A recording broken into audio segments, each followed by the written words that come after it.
The first thing I saw was my own signature, below a clause I'd never read, Clause 6.4. My fingers went numb. I hadn't held a pen in weeks when this was supposedly signed.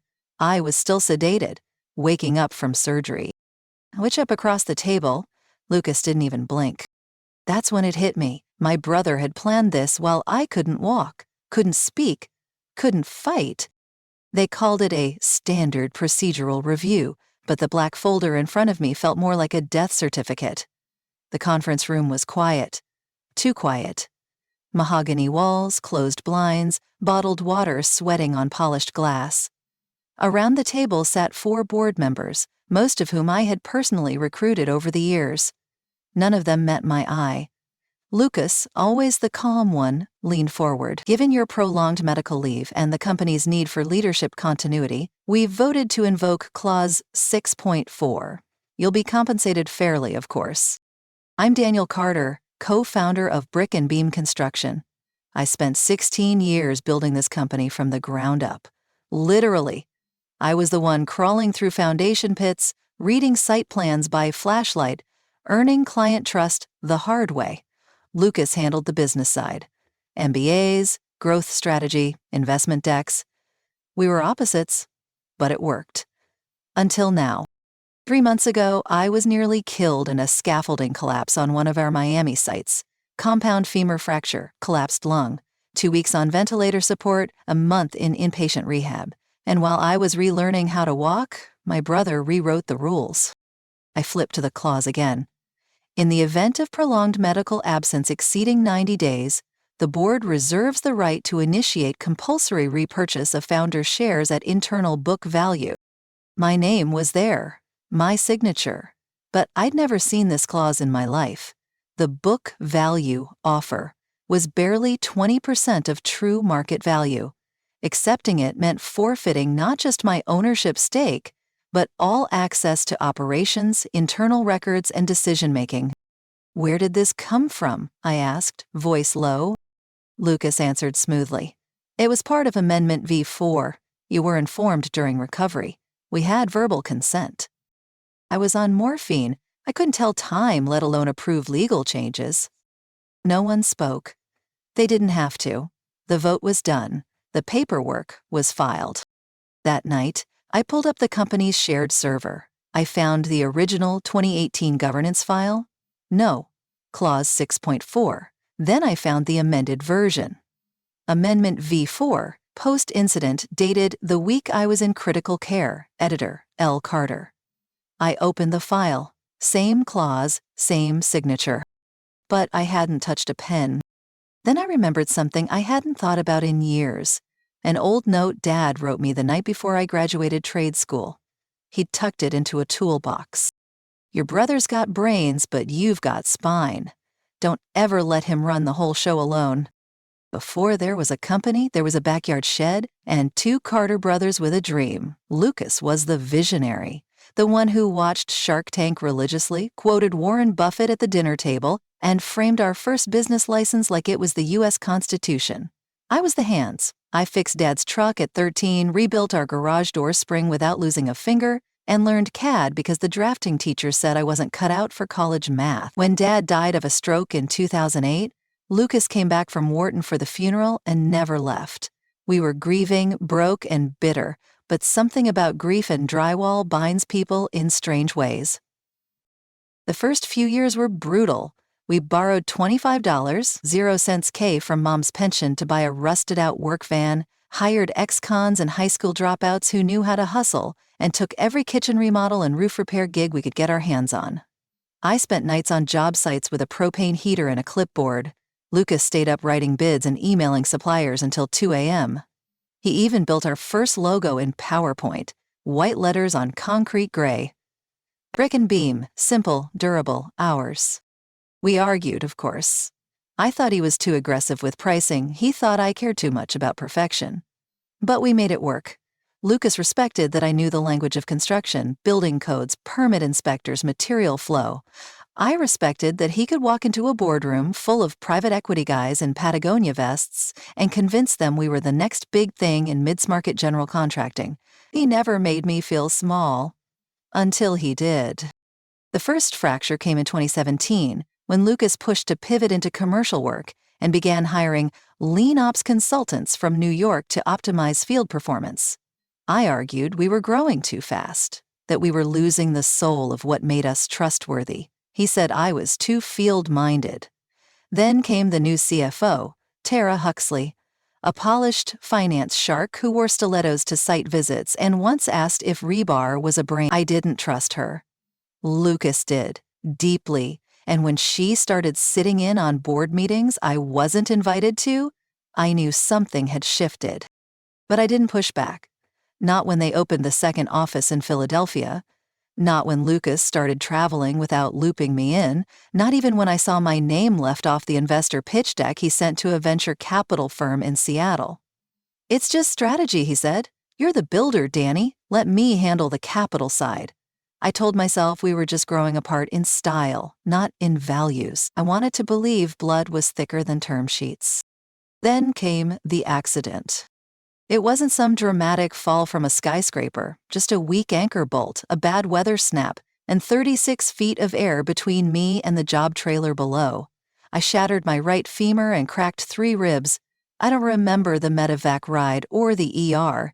I woke up 3 days later, intubated, in a hospital room in Miami, with Lucas standing beside me holding my hand like everything was fine. He told me to rest. Said the company was in good hands. I've got you, he said. Like always. Looking back, I see it all differently. The way Tara avoided eye contact when she visited, the way Lucas gently changed the subject whenever I asked about site schedules or cash flow, the way no one brought me my work laptop. There were moments, even before the fall, that should have raised alarms, like when I caught Lucas printing unsigned governance forms at 11 p.m., muttering about clean versions. Or when he asked for my e-signature on a document just to update titles. I was tired, distracted, and to be honest, I trusted him. That was my greatest mistake. Not the fall, the faith. Now, sitting alone in the Waltham house we bought together 5 years ago, I pulled out a battered file Dad gave us when we launched the company. Inside were scribbled budgets, quotes for our first truck, and a page I hadn't read in years. On it, in Dad's handwriting, Lucas can sell anything, but Dan, you know how to build, don't let the salesman sell the damn house out from under you. I closed the folder and sat still for a long time, because now I knew he just had. I started with the document, Clause 6.4. I printed it out, laid it next to the original 2018 operating agreement, and began comparing line by line. The formatting matched perfectly. Same font, same margin width, same heading hierarchy. But the clause itself hadn't existed in the version I remembered, not in the version Dad signed. So I pulled metadata. The amendment file, Amendment V4, was created on March 14th. I was in ICU that day, sedated and breathing through a tube. It had been edited 3 times in the same 48-hour window, all under Lucas's credentials. No co-signers, no board meeting notes. No internal legal review. The final version had a digital timestamp that coincided exactly with the moment my vitals had dipped low enough to trigger a code blue. While I was fighting to stay alive, my brother had been reshaping the rules that governed my life's work. Still, a digital timestamp wasn't enough to win in court. I needed motive, pattern, context, so I dug further. I called Jeremy, one of our senior project managers, someone I'd mentored since he was 19. You still got that Dropbox access? I asked. The private folder we kept for emergency site logs? He hesitated. I might. Why? Because I think the emergency isn't on site. Jeremy sent me an archive, 5 years of internal communications, raw notes, and construction update summaries. Most were routine, but buried deep in a subfolder was a PDF labeled gov_alt_draft_LHUX_final DPL. It was dated 3 weeks before my accident. LHUX. That wasn't me, that was Tara Huxley, our CFO. I opened it. It was a proposed amendment to our operating agreement, identical to Amendment V4 in structure, except this draft still had comments in the margin. Still too aggressive. Suggest phrasing to include medical incapacity as condition for automatic equity buyback. Another note, need to isolate Daniel's voting power before Q2 investor round. I felt sick. This wasn't a reaction to my injury. This was a plan?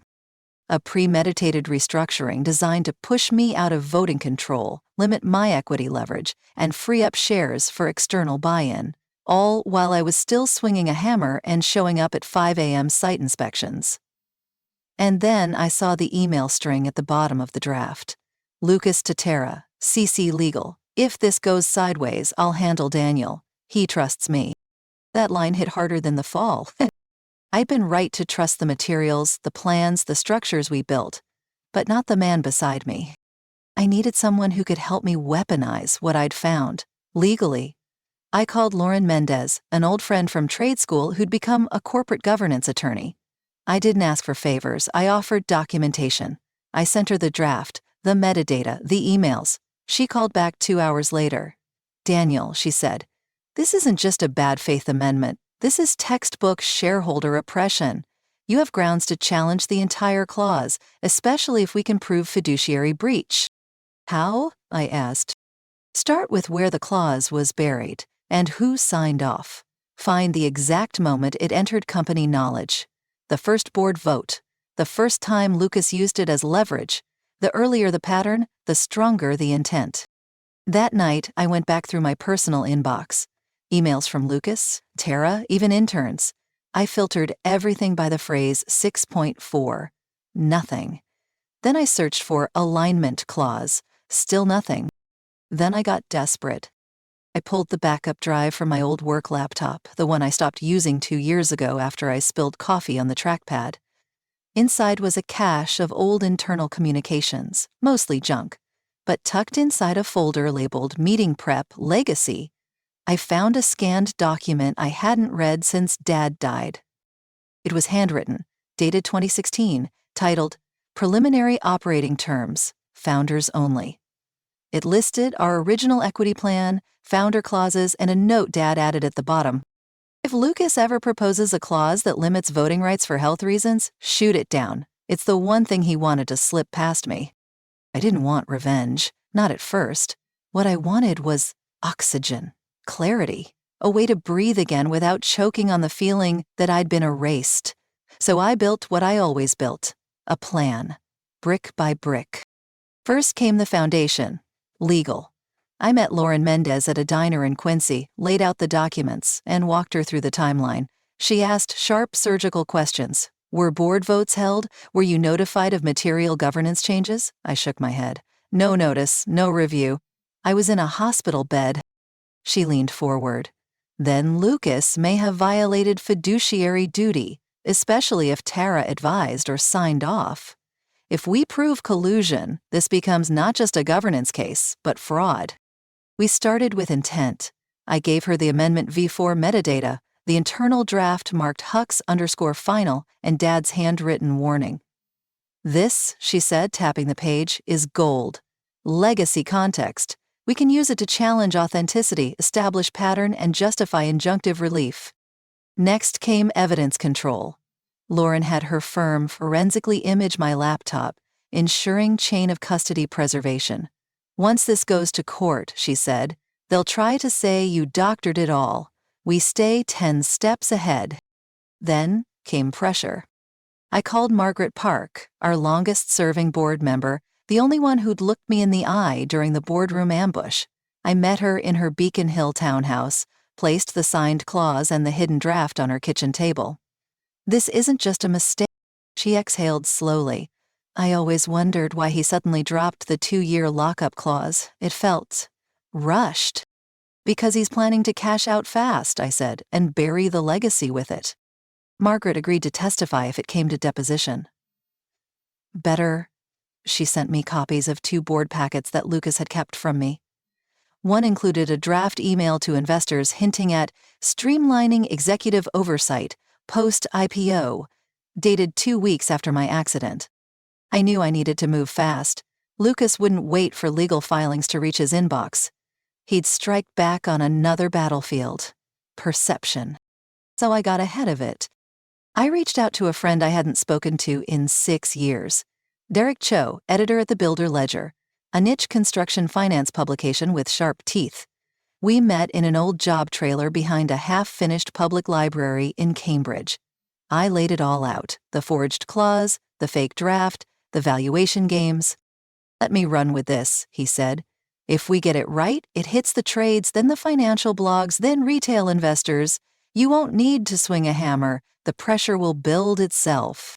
While Derek worked the press, Lauren filed an emergency motion to freeze the repurchase. Within 72 hours, we had a court date. The motion didn't give me my shares back, not yet, but it stopped the bleeding, temporarily.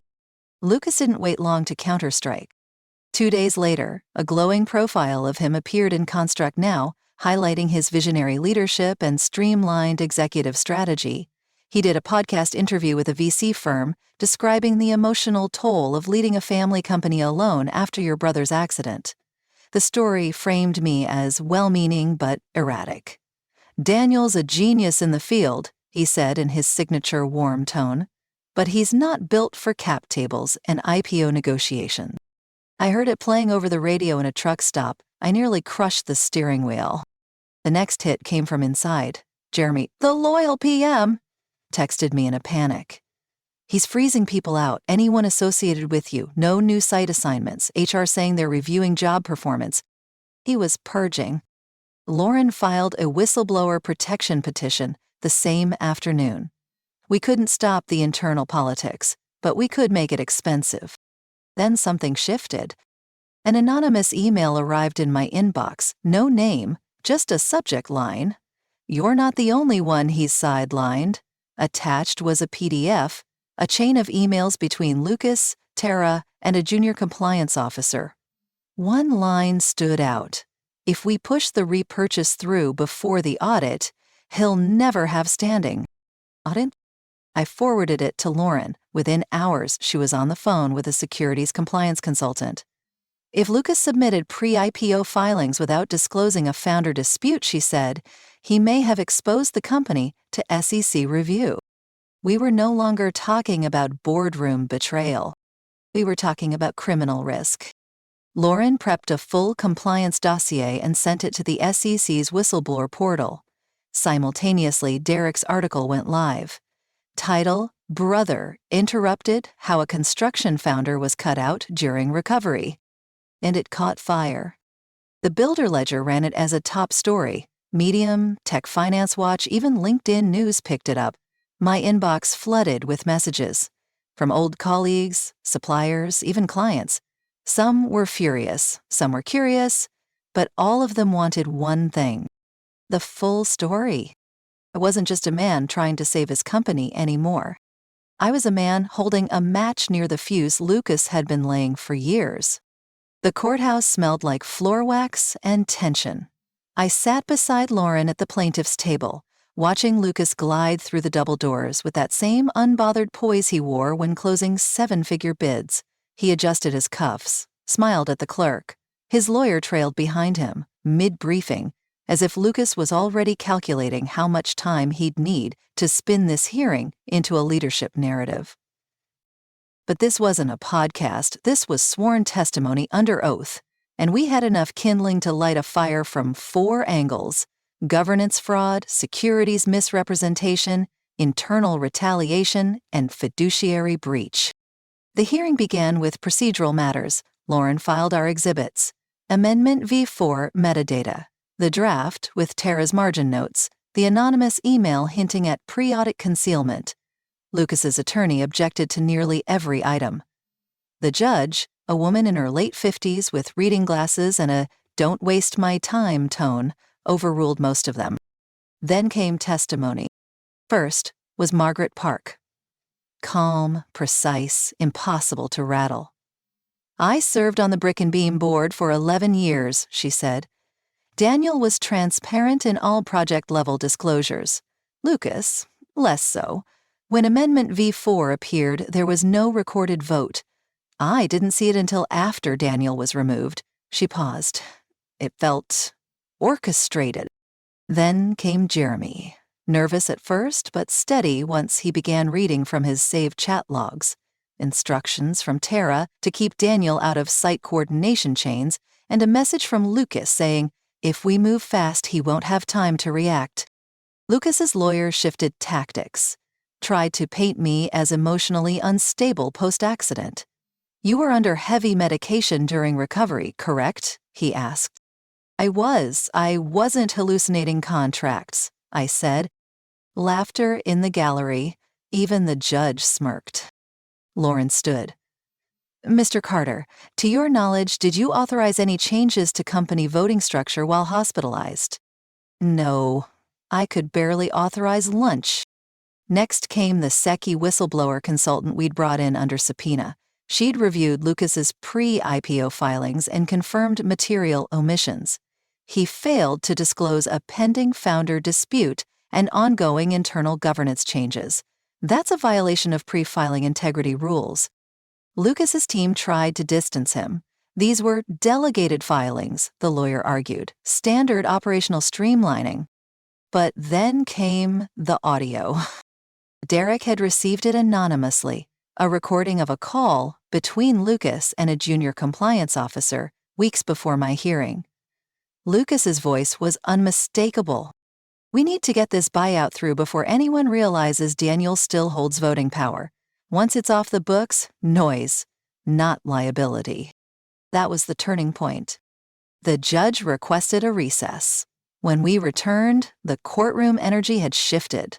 Lucas's posture was tighter, his lawyer spoke less, the investors in the gallery, including 2 from our original Series A round, whispered among themselves. 3 hours later, the judge issued a preliminary ruling. The amendment was to be frozen pending fraud investigation, the repurchase voided temporarily, Lucas's financial and communications records open for discovery.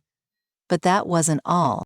I see sufficient indication, the judge said, of deliberate concealment and undue pressure leveraged during a medical incapacitation window. Therefore, this court will allow injunctive relief protecting Mr. Carter's voting rights until final adjudication. Lauren squeezed my arm. It wasn't a full win, but it was a damn good start. Outside, the press waited, microphones, flashes, hands waving. I kept my statement short. This isn't about shares. It's about trust, about remembering why we started building in the first place. Overnight, the ripple hit the markets. Our IPO, once projected at $140 million 0 cents, was pulled from the calendar. Tech Finance Watch ran the headline, Founder Dispute Derails Brick and Beam IPO, Governance Questions Emerge. LinkedIn posts from employees, some loyal to Lucas, some quietly supportive of me, started spreading. One post simply read, "We build foundations, not betrayal." It got 12,000 likes. Then came the internal shift. A group of longtime foremen drafted an open letter to the board, stating they would walk off all non-essential sites unless Lucas stepped down pending investigation. 10 project managers signed. 8 clients called, demanding clarity. Lucas responded the way he always did. Spin first. He sent a company-way email blaming legacy misalignment and operational divergence. He held an emergency video town hall. Buttoned up, composed, fake. But people weren't buying it anymore. They'd seen the documents. They'd heard the tape. And some had seen the side of Lucas he usually reserved for closed-door meetings. The final blow came from within. Kara Huxley resigned quietly, citing personal reasons, but her resignation letter, leaked 2 hours later, included one damning line: "I regret allowing personal loyalty to override ethical clarity." That same day, we received notice from the Massachusetts Business Ethics Board. Lucas was now under formal review for internal manipulation of corporate governance. The judge called for one final hearing to decide the interim control structure and permanent injunctive orders. All we had to do was show up and finish what we started. On the morning of the hearing, I walked into the courtroom with a clear spine. Lucas sat alone at his table. His lawyer was gone. His tie was loose, his face drawn. The judge entered, flipped open a folder, adjusted her glasses, and began to read. The ruling took less than 10 minutes. The judge voided Amendment V4 entirely, declaring it forged under clear conflict of interest and coercive timing. Lucas was stripped of executive authority pending further investigation. Control reverted to original board structure. My ownership?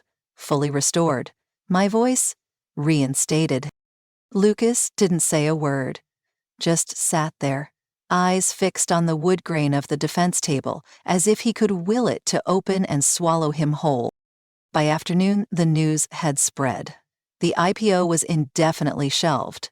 SEC inquiries widened, 2 investor groups withdrew, and Brick and Beam's internal Slack lit up with one sentence repeated in different forms. He thought. No one would notice. Tara's resignation became official. Margaret assumed interim chairwoman duties. Lauren declined interviews, citing client confidentiality. And me? I showed up at our largest job site the next morning. No cameras, no press. Just a hard hat, a blueprint, and a promise to rebuild, not just the business, but the trust we almost lost. One truth had been cemented deeper than any beam we'd ever poured. Trust, once cracked, doesn't creak. It collapses. Brick and Beam didn't collapse. It shook, it cracked, but it held. We paused new projects for 60 days, met every crew face to face, and scrapped every policy Lucas had pushed through in his streamlining era. Margaret helped restructure the board with voting protections for founders. Lauren declined a permanent counsel role but trained the new team personally. And the foreman, the guys in the field, stayed. Lucas? He disappeared from the industry. Word was he'd moved to Austin, consulting for a startup that hadn't read the papers. I didn't chase him. Didn't need to. Revenge had never been the point. We renamed the HQ conference room the Foundation Room, after Dad's original handwritten note. Hung the first Brick and Beam logo above the door. Ugly, grayscale, built-in PowerPoint. But real.